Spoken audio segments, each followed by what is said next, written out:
Alright, just quickly, because this is going to be a pretty focal center of the video, the fact that these two dragons that I have side by side, people are, including myself, looking at them that they could potentially be the same person. You see, on one side is the dragon from chapter 510 that was responsible for the death and carnage of Natsu and Zeref's original parents and homeland, and even Natsu's death in a sense. And then on the other page, you see this dragon with a bunch of dragons behind it that is seemingly either Irene or somebody, connected to Irene potentially.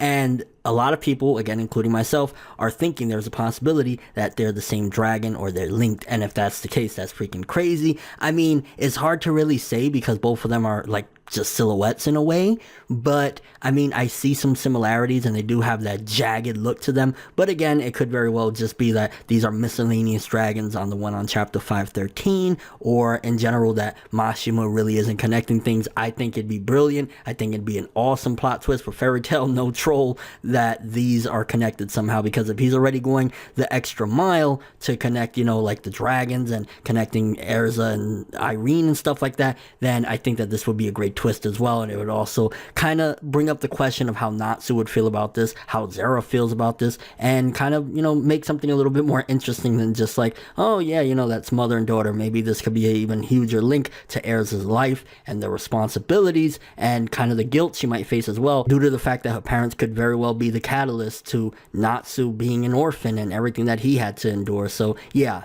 just a thought. I feel like Fairy Tail is undergoing something that I felt in Bleach, and that's that now everybody is seemingly related to the dragons. They're all connected. Kind of how like the main character in Bleach, Ichigo Kurosaki, he was eventually like every fucking race possible in the series. It feels as though something like that is happening in Fairy Tail, where now like all the Dragon Slayers are of course connected, and we find out this, that, and the third about other ones. And then now Erza is going to be somewhat connected to the dragons as well, possibly even being a dragon. So maybe we'll have the final fight with fucking Erza, all of the Dragon Slayers all becoming half dragons or some crazy shit, because this chapter was a pretty big bombshell, and it's more of a bombshell than meets the eye, because one big thing that I'm noticing when I first read the chapter, I was like, wait a minute, and I had to go back, I believe it's chapter 510, to the chapter where we saw Natsu's parents, the original life that Natsu had, and we seen what happened to them. And I looked at that dragon, and then I came back and looked at the dragon at the end of this chapter, and it's seemingly the same fucking dragon. Again, it's a silhouette, so it's hard to really confirm, but it looks like it's the same dragon. Now,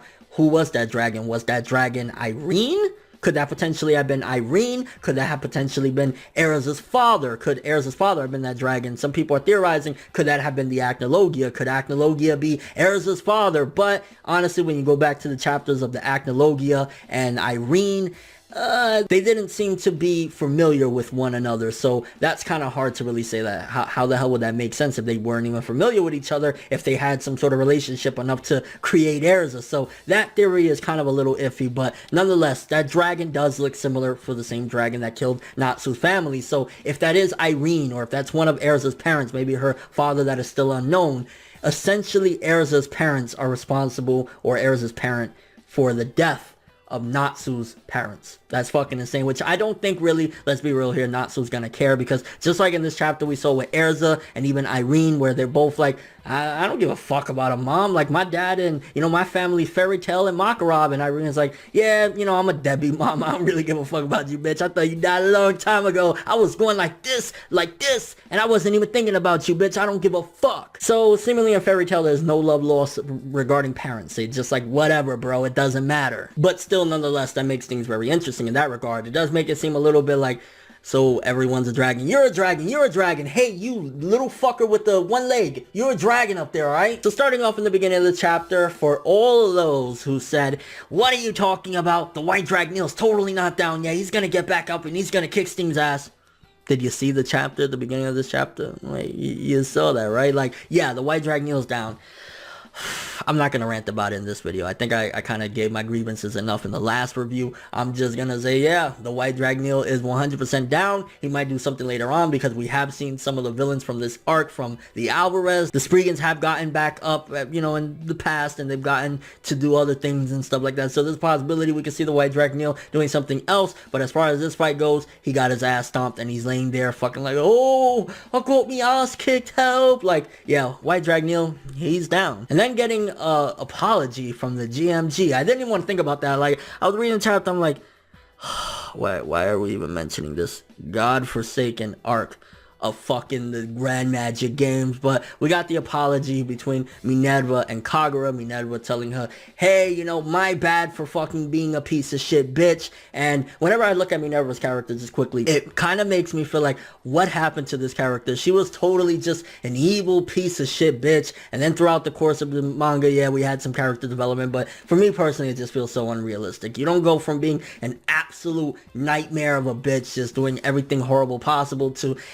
can I apologize to you? Can I make you some cookies? Like, come on, that's not how people really act. But it is what it is. I guess that's supposed to be her development, but at the same time, her development is so far-fetched that it almost feels like you're not even looking at the same character, you know? And then, of course, the end of the chapter, we get to see Erza fighting up against Irene, and honestly, it looks like Erza can't do too much. To be honest with you, I think that, well, it probably is going to happen, let's be honest, but I think that Irene is so in another class that there's no way that Erza should really be able to do anything to her. I mean, the magics that she knows, to the point where Acnologia really wasn't able to do much to her. Like, there is no way that Erza should be able to do anything to her to begin with, and I like that in this chapter. It was like, Irene is just kind of like chilling, like Erza's going all out, and she's like, yeah, let me tell you a little tale, I'm your mama, and it's like I said in my spoiler video, why were you so vague beforehand? I'm you, you are me. Just should have fucking said that about 2 months ago when we got the chapter. Like, hey, I'm your mom. But like I said, you know, neither of them give a fuck, so fair enough. It's like, hey, you're my mom, but I don't give a fuck. And you're my daughter, and I don't care either. It's like, fairy tale, people just, they don't care. But another thing, since Erza is her daughter, and she was once upon a time the Queen of Dragons,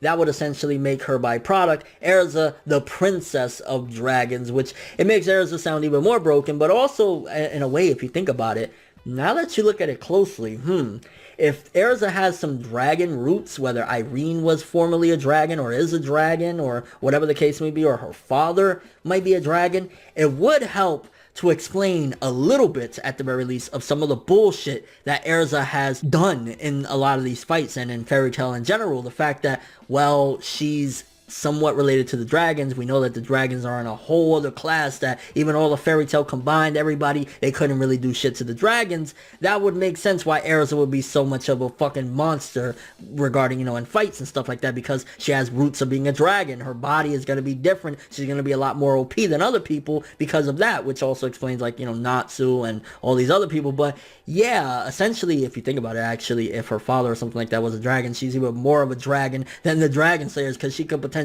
be a byproduct of a fucking dragon. Like, there's a lot of theories you could go into, but obviously we just gotta wait and see. But as far as the reveal, I thought that was pretty awesome, and I think that if Mashima does do some sort of connection between the dragon we saw in the flashback with Natsu's parents and what we saw in this chapter with Irene claiming to be the Queen of Dragons, is like, yo, we could potentially have a huge connection in the sense of their parents and not even realizing it. Like, it could be that Erza's parents are responsible for the death of Natsu's parents, which again, he's not gonna really care, but it is a nice little twist, and I guess I really appreciate that. I like little things like that. It's like, it was only 3 or 4 chapters ago, but it still could be a huge clue. And yeah, I'm kind of curious what you guys think regarding all of this. So for starters, do you think that that's the same dragon? Could it just be that Mashima is reusing the character design that he used for that dragon, that silhouette that was in chapter 510, the one that was responsible for destroying everything? Also, why would, in a sense, you got to think right here, if that is the same dragon, because you got to put all the pieces together, why would Irene and Zeref be working together? Because Zeref, wouldn't he have some sort of, well, Zeref is a weird guy, but you would think that he would have some sort of grudge, like, hey, you or your family or whatever are responsible for the death of my parents and the beginning of all my despair. Essentially, Irene or her husband or whatever could potentially have been the catalyst to what led Zeref's life into the shithole that it became. Like, losing everybody and all the despair is like, you gotta think, why would she work under this guy, and why would he allow her to work next to him in general, when she could have potentially be the one that was responsible for all this madness that began in Zeref's life? And do you think that it's Irene that was actually that dragon, or could it have been Erza's father that we haven't seen yet? Also, the theory regarding that Erza's father could potentially be Acnologia, how much do you think that weighs? Personally, I don't think that it's Acnologia at all. I think it's a whole different dragon, because again, why would Irene and and Actologia act like they don't know each other if they were in a relationship at some given point. I mean, you could argue maybe one of them or both of them were dragons and now it's like completely different, but they would be able to smell the other one. Like, there's so many different things, and especially with it being manga, they would know automatically, like, it's been a long time. Oh yeah, it's been a long time. But that certainly wasn't the case when they, you know, had their little square off that Irene had to say, get the fuck away from me, go to another fucking part of the world, bitch. And your overall thoughts of the chapter. How do you feel about the one big thing that a lot of people were talking about in last week's chapter about the white drag Neil? Are you disappointed that yes, he is indeed down? I mean, to me it felt obvious. To me it felt like, yeah, the white drag Neil is done, so like there's no more to the white drag Neil, he's done. But are you disappointed because maybe you wanted to see more? Like, I hope we do see more of the white drag Neil. Obviously that fight is over, but maybe he shows up in between something going on with Natsu and Zeref and interrupts things and fucks shit up even more. Like, that seems like that could be something neat, right? And your overall thoughts of the chapter. Honestly, I felt it was a very good chapter. I want to say in the 8 to an 8.5. I like the reveal at the end about her being the queen of dragons. It does seem a little bit messy with everybody is related to dragons now, but nonetheless it still seems neat. And I like where Mashima's going with this. I really hope he actually does some sort of connection to that dragon from chapter 510 with the dragon we saw at the end of this, the queen of dragons and all that shit. You know, raw thoughts. But thanks for watching. Hope you enjoyed. If you liked anything I had to say or enjoyed the video, drop me a like. I'd greatly appreciate it. And if you want more from me, make sure to subscribe, follow me on Twitter, Instagram, and stalk my Facebook to get more when the video ends. I'm ForneverWorld, and as always, people, have an awesome day. You're a dragon. You're a dragon. Yo, you see this fucking lamp right here? This lamp right here? It's probably half dragon. Have an awesome day.